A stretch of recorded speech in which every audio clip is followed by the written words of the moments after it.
What's up, fam? Dr. O here, and there's been so much conversation about Jay-Z and Philadelphia schools and the voucher program and all of that, that so many people have laid some great information on. I strongly encourage you to look at what Dr. Hannah Nicole Jones has been saying. Larry Daniel Favors, who has a show on Sirius XM. I know she talked about it on her show, but she has a very powerful post on her Instagram page or video where she goes in on all of this. And so that I really encourage people to check out. She's awesome. They're both awesome. And many other people have talked about this as well. So I'm not going to go into all of the details and logistics and all of the things because the way they put it down was spectacular. I want to talk about a larger issue, however. A lot of people are saying, oh, Jay-Z's a sellout. Jay-Z's killing education. Jay-Z, Jay-Z, Jay-Z, Jay-Z.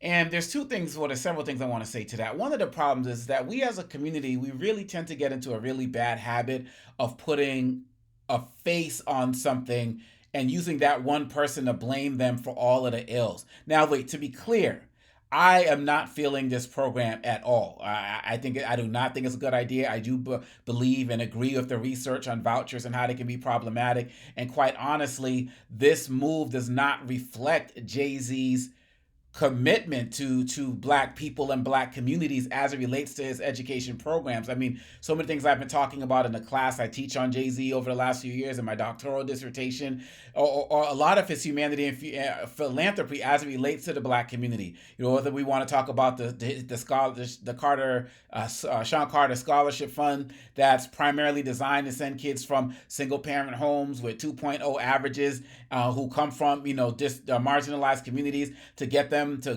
go to college.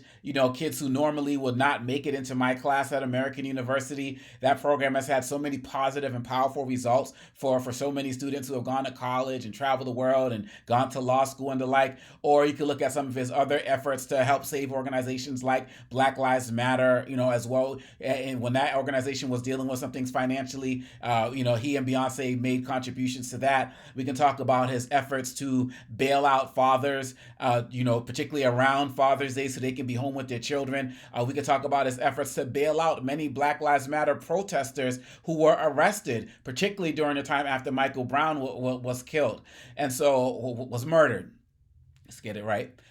So this move does not represent what Jay-Z has historically done. And there's so many more things that I can talk about. I can talk about the money that was raised from the video Otis and that song with he and Kanye that was used to help support relief efforts in East Africa that were dealing with a tsunami, or the work to build wells in African countries and the like. My point is that he has a strong commitment of using his dollars and influence to benefit black people. So my hope is that the backlash that is coming from this will cause him and his foundation and his organization to change course on this, because it could be something they were misinformed on. But if this is the direction they're going to start going in, then I feel like he and the entire organization can really start to expect more backlash that's really going to affect their legacy.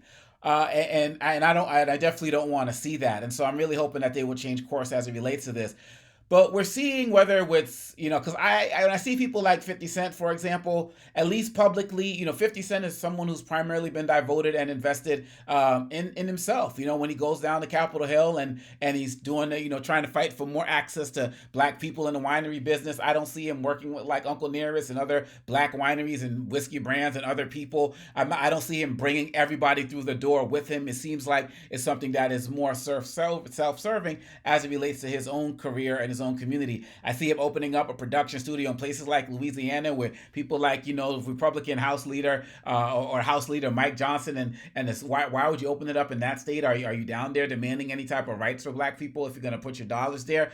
I know he posted his picture with Mike Johnson. So if he's making those types of demands, he's not doing it publicly. I'm not seeing that. And there's many instances where you see these black billionaires or millionaires or almost billionaires, start to, I won't even say start to, because if you really listen to them and listen to their music over the years, they were low-key identifying with many of these, Republicans and conservatives and billionaires and the like, and now they're putting themselves in positions to actually do just that. And that's something that we have to be mindful of. But we have to go deeper, like Lurie did, like Dr. Hannah Nicole Jones did, in dissecting these stories, because their efforts in Philadelphia to actually, because people say, well, public schools, they're not doing anything. Their their efforts in Philadelphia to improve the public schools, and that should be supported, right? And as somebody who speaks to schools across the country, who speaks in public schools, who speaks in private schools, who speaks in charter schools, I can tell you firsthand how these voucher programs really fail many of us, and many of us who are in these poor communities don't really get the access to that.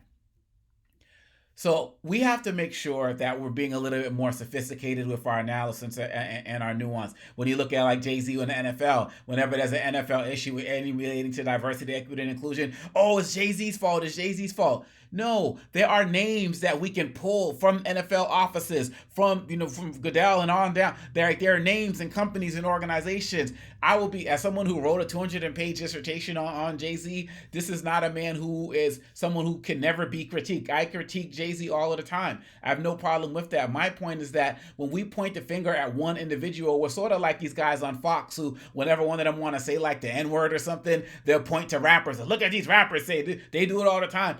And they scapegoat the rappers rather than looking at the larger industry. And that's what we really need to do. And because there are so many different types of ideas in politics, but if we just say, well, I never really feeling Jay-Z, and somebody like, well, I like Nas anyway, so, screw Jay-Z. No, we got to be better than that.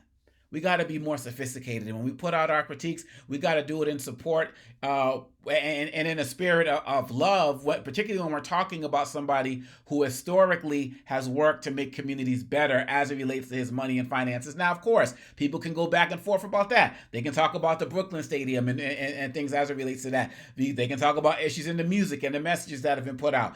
And then people can flip it and talk about what he's done as it relates to being a sports agent and helping black people, athletes, get better control of their money because their white agents would jump them after they had no more use to them. So this is a complicated issue as it relates to how it breaks down. I hope that Jay-Z and what they've been doing will rethink what they're doing as it relates to this and come up with a different approach. It'd be very sad to see if this continues to go down this route.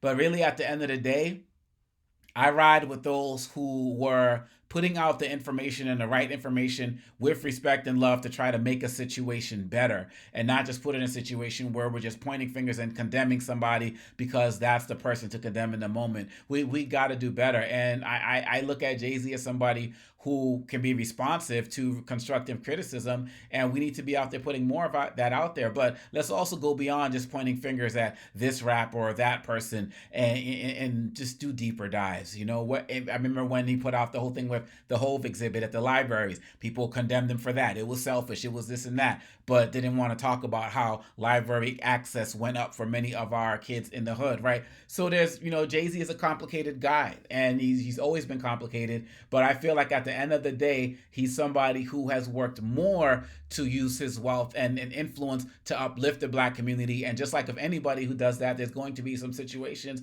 where they just get it wrong. And if this is the path that they do continue to go on, I really feel like it is going to be problematic. So let's see what happens. Let's do our deeper research. Let's educate ourselves. And let's continue to build our communities together rather than getting out there and publicly trying to tear each other down right off the rip. Like, we don't really need to just go from that. We need to be more proactive than just reactive. And that's how we're going to make a better community where we can all be celebrated and not just tolerated.